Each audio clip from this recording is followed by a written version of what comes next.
Hello everyone, मैं हूं प्रशांत। आज के हम स्टार्ट करने वाले लेक्चर नंबर 10 को session 10। What is UDS? Unified diagnostic services.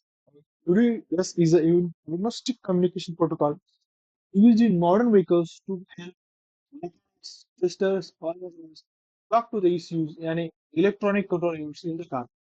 Think of it like a language or set of instructions that both the car and the diagnostic tester understand.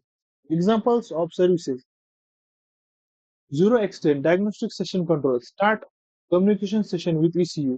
0x11 ECU reset. Ask ECU to reset or reboot. 0x22 read data by identifier. Read specific data, engine temperature, VI. 0x2E write data by identifier. Change configuration, new coding. 0x19 read DTC information, get fault codes DTC stored in the ECU. 0x31 routine control performs tasks like checking or calibrating components. Basic flow: the tester, like a diagnostic tool, sends a request to the ECU. The ECU processes it and sends back a response. If the data is big, like a long message, it sends it in multiple parts. Flow control in UDS. When the ECU wants to send large message, more than one can frame, more than 8 bytes, it needs to send it in parts. This is called multi-frame communication. To manage this, both sides, ECU and tester, must coordinate properly.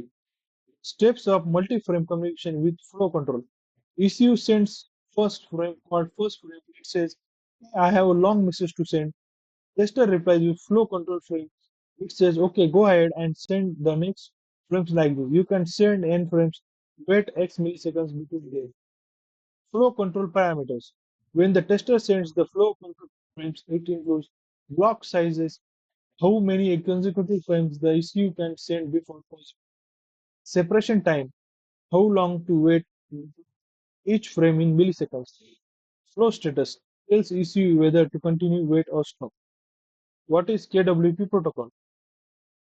KWP stands for Keyword Protocol, and it's used in cars to help diagnostic tools talk to the car's computers. It helps mechanics or technicians find problems, read sensor values, or update the ECU software. What, where is it? It is used. It is used in vehicle diagnostic mainly for error code, DTs, clearing error codes, reading sensor data, programming issues. How does it work? A scanner tool tester is connected to the car. It sends request to the issue like what's wrong. The issue replies that I have a problem with the oxygen sensor. The scanner can also ask the issue to erase the line or show live data. तो इतना important है दोस्तों कि जो हम वहाँ maintenance के लिए या सर्विसिंग के लिए जाते हैं व्हीकल की, तो उस वक्त हमें कनेक्शंस करना होते हैं और उससे हम डायग्नोस्टिक करते हैं। तो आज के लेक्चर के लिए इतना ही।